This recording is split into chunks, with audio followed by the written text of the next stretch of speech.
అందరికీ నమస్కారం. ముందుగా నంద్యాల ప్రజలకి ఈస్టర్ మరియు జగజీవన్ రావు జయంతి శుభాకాంక్షలు తెలియజేసుకుంటూ, ఏదైతే నిన్న కూటమి ప్రభుత్వం సంబంధించిన నాయకులు ప్రెస్ మీట్ పెట్టి శిల్ప కుటుంబం గురించి మాట్లాడడం జరిగింది. అసలు ఎవరైతే మార్కెట్ యార్డ్ చైర్మన్ గారు ఉన్నారో శిల్ప కుటుంబం గురించి మాట్లాడే అర్హత ఆయనకు ఉందా అని ముందుగా అడుగుదలుచుకుంటున్నాను. ఎందుకు అనంటే శిల్ప కుటుంబం అనేది ఒక పార్టీకో లేదనంటే ఒక కులానికో మతానికో కాదు, మానవత్వానికి పెట్టిందే పేరు అని చెప్పి నంద్యాల ప్రజలు అందరికీ తెలుసు. మీకు తెలుసో లేదో, ఇప్పుడు శిల్పా సహకార్లో ఏదైతే మనము సబ్సిడీలో నిత్యావసర వస్తువులు కొనుక్కుంటున్నామో అది ఒక వైఎస్ఆర్సీపీ పార్టీ వాళ్ళకు మాత్రమే ఇస్తారని చెప్పి ఒక అబద్ధాన్ని నిజం చేయాలని చూస్తున్న వాళ్ళకి ఇదే నేను చెప్పదలుచుకుంటున్నాను. గత కొన్ని సంవత్సరాల కిందటనే నంద్యాలలో ఎక్కడా గాని మాల్స్ లేనప్పుడే పేద మధ్య కుటుంబ వాళ్లకు మంచి నాణ్యమైనటువంటి సరుకులు అందజేయాలని ఒక మంచి ఉద్దేశంతో తెల్ల రేషన్ కార్డు ఉన్న ప్రతి ఒక్కరికి కార్డులు అందించడం జరిగింది.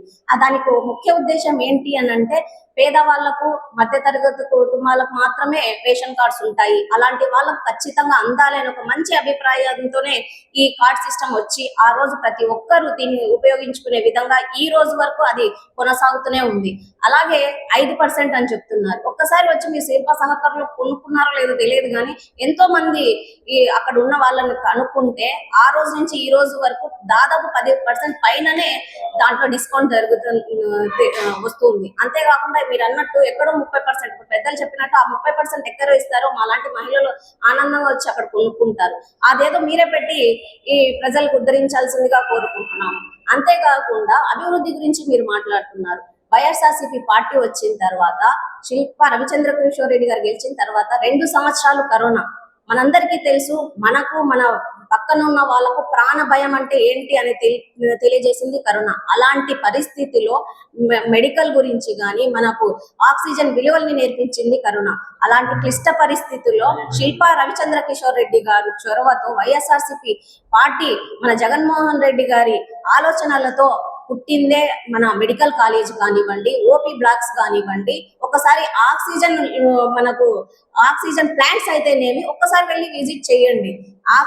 దాని వల్ల రాబోయే కాలంలో మెడికల్స్ విధానాలు మన ప్రజలకు ఇబ్బంది పడకుండా ఉండాలని చెప్పి ముందు ఆలోచనలో అభివృద్ధి పట్టణంలో నేర్పించింది వైఎస్ఆర్సీపీ పార్టీ కానివ్వండి, మా శిల్ప రవణ అని చెప్పి మేము గర్వంగా చెప్పగలుగుతాం. ఈ రోజు మాట్లాడే ప్రతి వ్యక్తి కరోనా టైంలో ఎక్కడికి వెళ్ళారో, అసలు ఎక్కడ ప్రజల గురించి ఆలోచించలేదు, ఎక్కడ కనిపించలేదు, ఈ రోజు వచ్చి మాట్లాడుతున్నారు.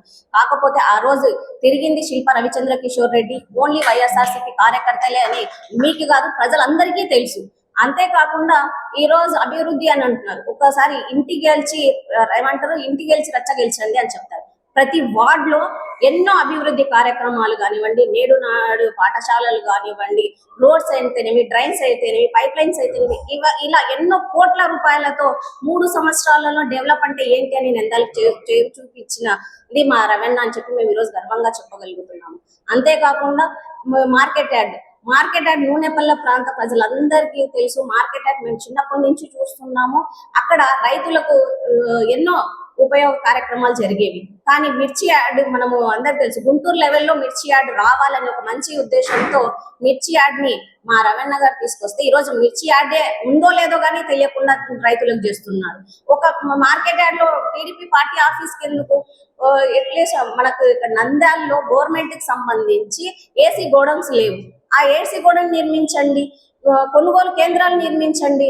రైతులకు అవసరమైనటువంటి రైతులకు ఉన్నటువంటి రైట్ ని వేరే వాళ్ళకు దత్తత చేయడం అనేది మంచి పద్ధతి కాదని చెప్పే కదా ప్రశ్నించడం జరిగింది. దాని గురించి మాట్లాడకుండా ఏదేదో పక్కద ఎప్పుడు డైవర్ట్ పాలిటిషియన్స్ కి పెట్టింది పోయి తెలుగుదేశం పార్టీ అని చెప్పి మీరు ఖచ్చితంగా నిలిపి. కాబట్టి ఇలాంటివి కాదు, అభివృద్ధి అనేది ఏంటో చేసి చూపించండి, కానీ విమర్శలు చేయడం అనేది మంచి పద్ధతి కాదు.